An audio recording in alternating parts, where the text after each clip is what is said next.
Hi and welcome to the Geek Legion of Doom. There's a B-movie review and I'll be having a look at the movie Bad Meat. So Bad Meat actually had a fairly troubled production as far as I know, and I think that may account for some of the issues that I'm going to be talking about.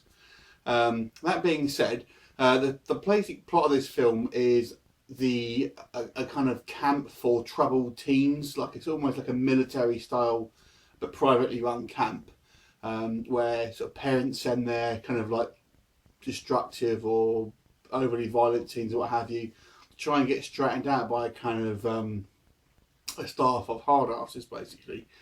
So the actual film starts off with you see a kind of someone sort of wrapped up in bandages, and you know that's kind of a few flashes here and they don't really know what's going on, but then it kind of flashes forward really to this camp, and we sort of get meet our cast of 6 youths, 3 girls, 3 guys, and kind of get a brief sort of introduction of them all. Now you kind of got I guess your most well-known name here. You've got Dave Franco. That's one of the six of these guys, but to be honest, he's actually not in the movie all that much, and I'll come on to that in a bit. You've also got the head of the camp is a recognisable actor. You may have seen him in the Being Human US version and Lost. I think his name is Mark Polino or something like that. And anyway, so turns out they kind of, these are, these bunch of hard artists basically, they're kind of used to basically stepping on people. They've also got a cook there who is obviously preparing meals for the staff and things. And they get infected by some sort of disease by bad meat. Now we don't know really if it's on purpose necessarily or whether it just happens, it's an action. I get the impression it's probably on purpose, but we don't know that for sure. And it essentially turns the 4 staff, who are 3 guys and 1 woman, into kind of like flesh-eating, like rabid type of just sort of killers, almost like animals ultimately. And trying to chase down these 6 kids. Now I mentioned obviously Dave Franco. Now, Dave Franco, we're told, has got a claustrophobia issue, but he's kept in this kind of like sort of almost like a little prison cell for most of the movie, to be honest with you. But here's where this film gets a little bit strange. The actual premise is it's not massively original, but it's fairly engaging for a sort of horror film.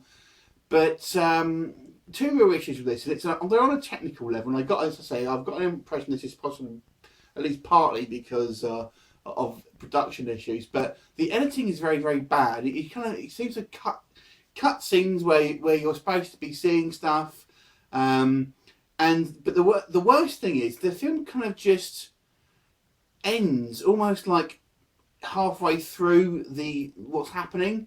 You get these sort of killers these sort of cannibal types ultimately. They killed a couple of kids. One of them, you don't even see it. We're just told, no, this is what I mean by the editing.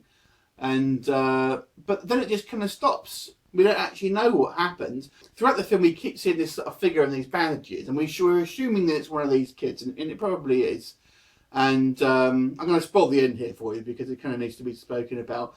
At the very end of the scene, we sort of see him take the bandages off. They've just got kind of blood all over their face, but it's clearly a female because you can see the boobs and the long hair. But they're sort of talking like it's this guy. It doesn't make any sense. It's just like, okay, well, how did she get there or he get there if it's supposed to be him?